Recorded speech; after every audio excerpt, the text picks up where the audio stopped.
Olá, estudante! Seja bem-vindo ao Se Liga na Educação, nessa semana de acolhimento do ciclo 2. E para que você possa fazer uma boa transição do PET 1 para o PET 2, nossos professores elaboraram teleaulas especiais a partir das dúvidas que recebemos ao longo dessas semanas.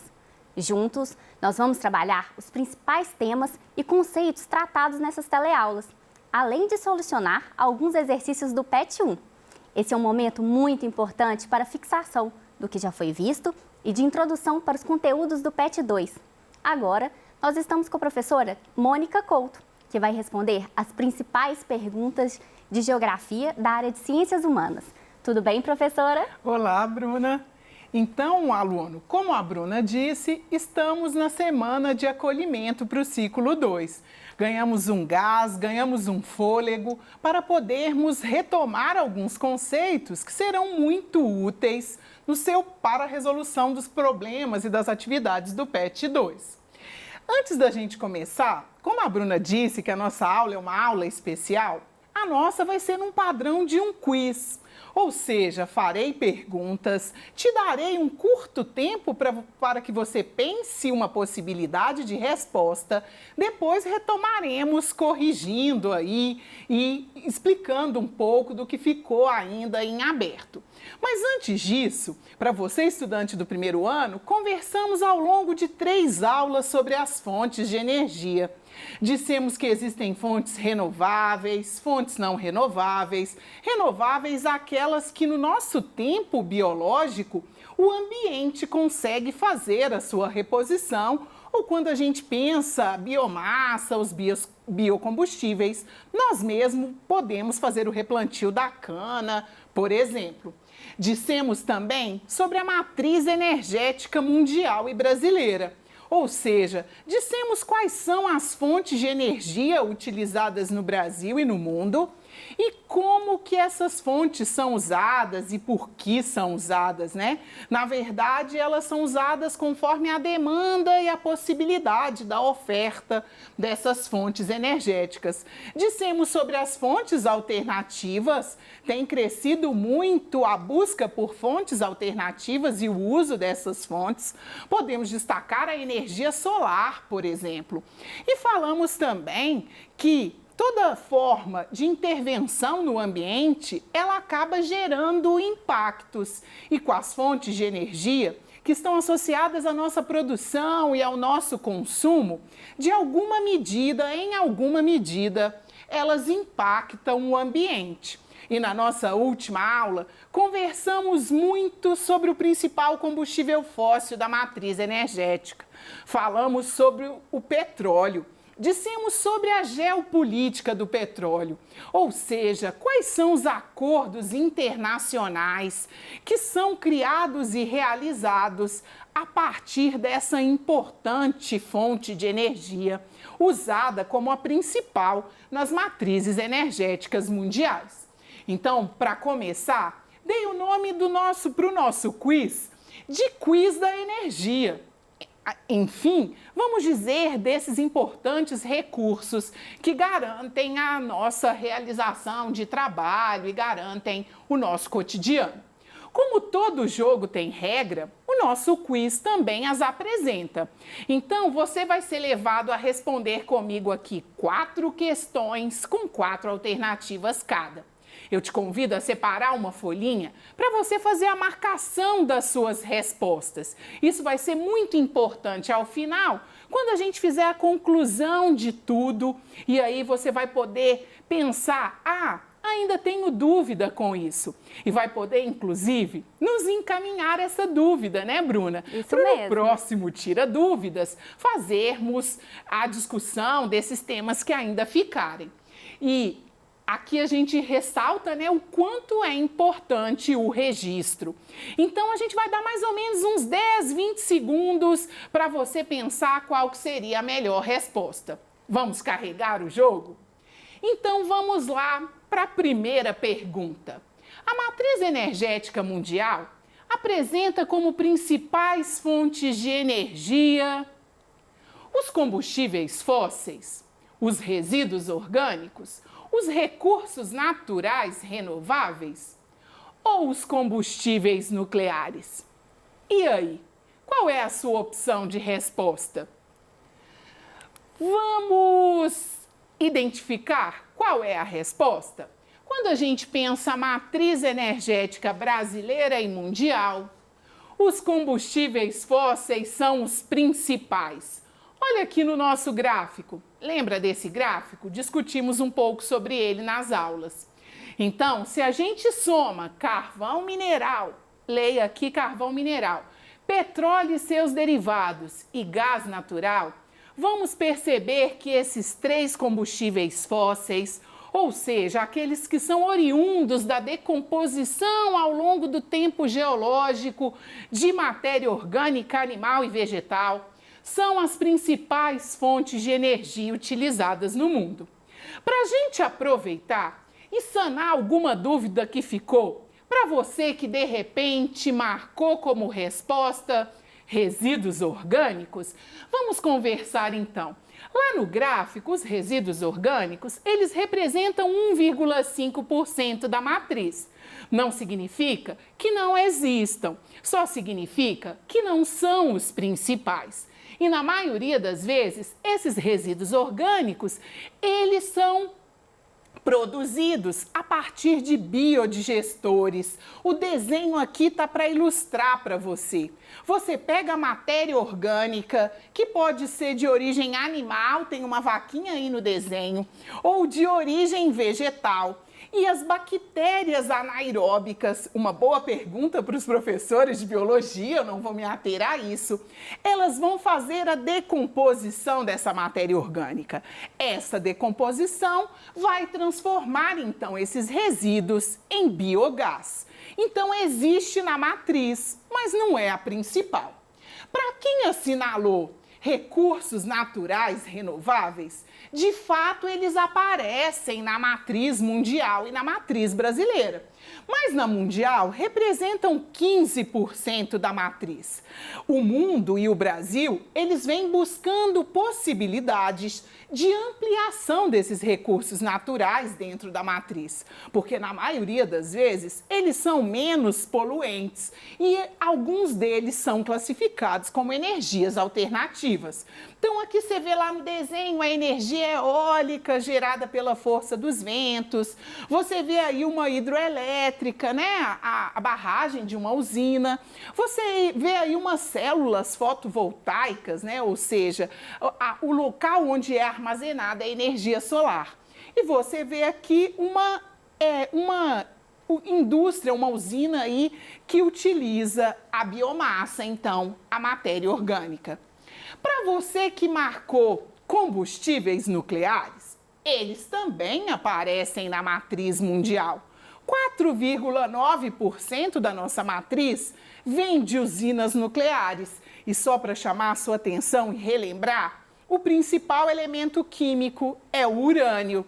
E lembra que é da quebra, da fissão nuclear, que a energia vai ser gerada. A energia que essa quebra gera vai ser transformada em energia elétrica.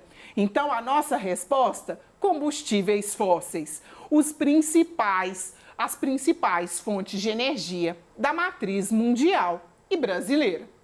Vamos para a próxima pergunta? A nossa próxima pergunta diz da matriz energética. A matriz energética, ela é o quê? É o conjunto do quê? É o conjunto de fontes de energia renováveis consumidas em um país ou no mundo?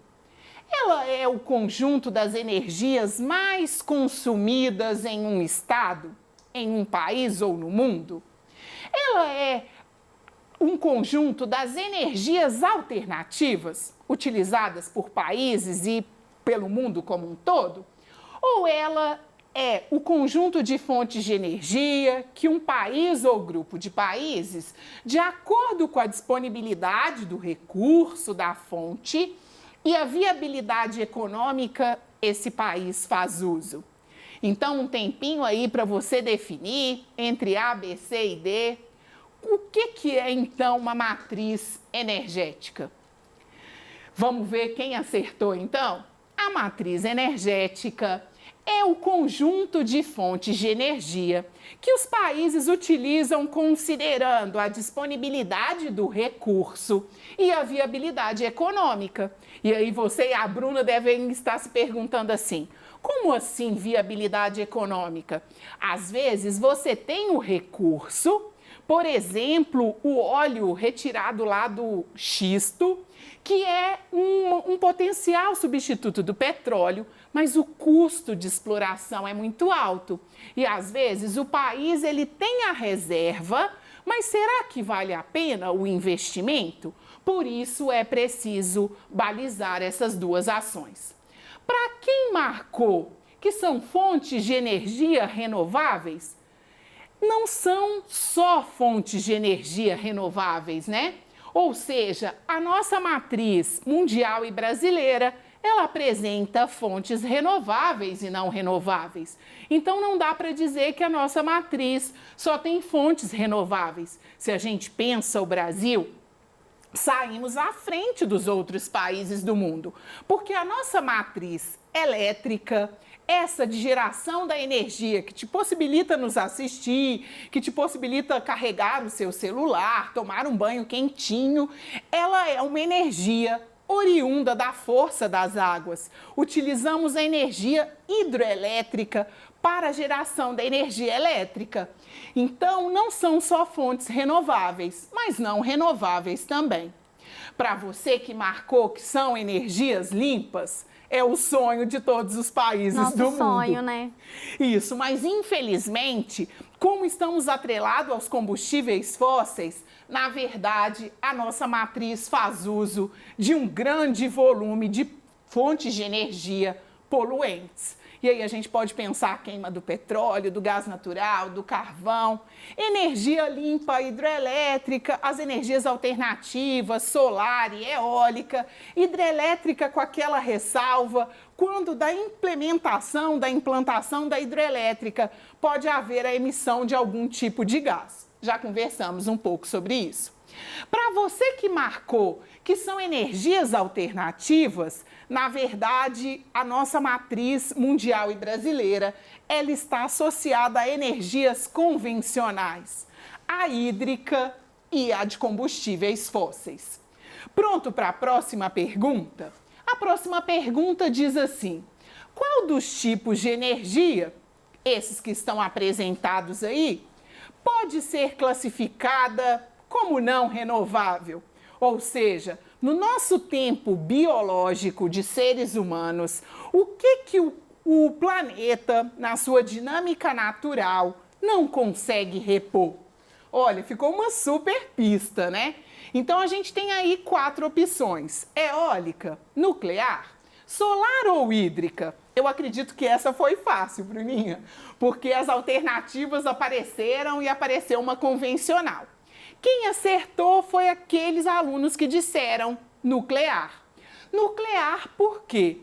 Lembra que a nossa principal fonte, o nosso principal elemento químico usado nas usinas nucleares é o urânio, um mineral encontrado na natureza que precisa ser extraído, precisa ser levado para uma indústria para ser beneficiado, para então gerar essa energia, ter a possibilidade de, a partir da quebra dos seus núcleos, a gente consiga fazer a geração de energia.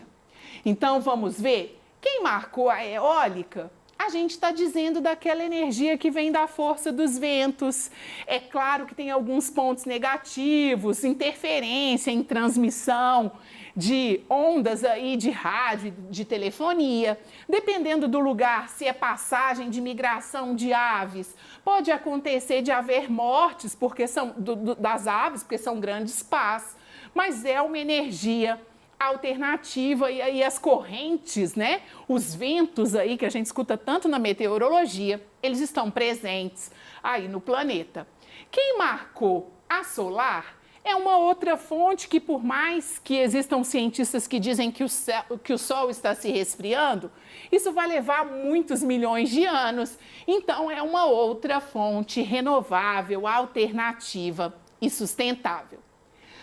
A hídrica, que é a mais usada, né, para geração de energia elétrica, como eu disse, no Brasil, também é uma fonte renovável, porque como o ciclo da água ele se renova, a gente vai ter a possibilidade de abastecimento dessas represas, a passagem dessa água pelas turbinas, até gerar o processo de geração de energia elétrica aí, a partir da força das águas. Pronto para a terceira pergunta? Qual é o tipo de combustível utilizado para substituir aí, entre aspas, a gasolina produzida no Brasil a partir lá de 1975? Vai uma dica. Estamos dizendo que isso é efeito da crise do petróleo, da primeira crise do petróleo. Olha como está perto. Qual é, então, o combustível que o Brasil investiu para substituir a gasolina, um derivado do petróleo? O Brasil, então, investiu na produção de etanol, o nosso álcool. E aí, foi num contexto em que o Brasil vivia um processo de milagre econômico, estávamos num período de ditadura, mas onde o país procurava crescer, principalmente industrialmente. Chegou a ser um dos principais países pensando desenvolvimento. Quando o petróleo sobe muito de preço, o governo brasileiro incentiva a busca de um outro combustível. E daí a gente tem o biocombustível, o etanol da cana-de-açúcar, que hoje em dia ganha força. Temos carros flex, né? Sim. Antigamente era só a álcool ou só a gasolina. E esse recurso ele vai ser misturado também na gasolina para diminuir o volume de petróleo que a gente precisa. Para quem marcou óleo diesel, o óleo diesel é um derivado do petróleo. Logo, não poderia ser. Para quem assinalou gás natural, o gás natural é um combustível fóssil geralmente encontrado em áreas onde encontramos petróleo. Os dois são oriundos de rochas sedimentares. Para quem marcou xisto betuminoso, o xisto betuminoso, que o nome correto seria folhélio, ele é um combustível muito semelhante ao petróleo, mas encontrado numa rocha sedimentar diferente. Agora, vamos conferir conosco, né, comigo e Bruna aqui, o que a gente discutiu e como é que conclusões que a gente chegou. Agora é a hora de você verificar a sua resposta e fazer aquele registro das suas dúvidas, porque afinal de contas será um prazer respondê-las. Então, na nossa pergunta, a matriz energética mundial apresenta como uma das principais fontes de energia combustíveis fósseis. A matriz energética é então o conjunto de fontes de energia que países e o mundo utiliza, pensando a disponibilidade dos recursos e a viabilidade econômica de extrair esses recursos. Vimos também que o tipo de energia, dentre aquelas classificada como não renovável, seria a energia nuclear. Podemos dar outros exemplos de fontes não renováveis. O próprio petróleo, o próprio carvão natural, carvão vegetal, que você vai se lembrar que tem a ver com as revoluções industriais. A descoberta do petróleo e do carvão deram um gás para a industrialização mundial. E aí começa com a máquina a vapor por causa do carvão vegetal. E por último, você viu que o Brasil saiu à frente e foi em busca de um combustível capaz de substituir a gasolina, que acabou no contexto não substituindo, mas sendo agregado a esse combustível de origem fóssil, né? Um combustível aí renovável, o etanol, e pôde trazer grandes possibilidades para o país e reduzir um pouco a demanda que o Brasil tinha de importação do próprio petróleo. É claro que nesse contexto há descoberta de petróleo na bacia de Campos, mas agora nos anos 2000 a descoberta do pré-sal, mas o quanto é importante fazermos busca por combustíveis que poluam menos o ambiente. No gráfico que você mostrou, né, professora, ainda 80% são os combustíveis fósseis. Isso, então a Bruna fez uma observação muito interessante. Quando a gente pensa Brasil e mundo, a gente está pensando ainda uma matriz energética dependente de combustíveis fósseis. E isso traz um efeito que já vimos do aquecimento global. Então, encerrando a nossa aula, agradecendo a sua presença, não deixe de explorar outros caminhos, não deixe de estudar outros componentes curriculares que complementam muito o que dissemos aqui, mas estude também o que for do seu interesse. Afinal, a sua formação só depende de você. Até a próxima aula!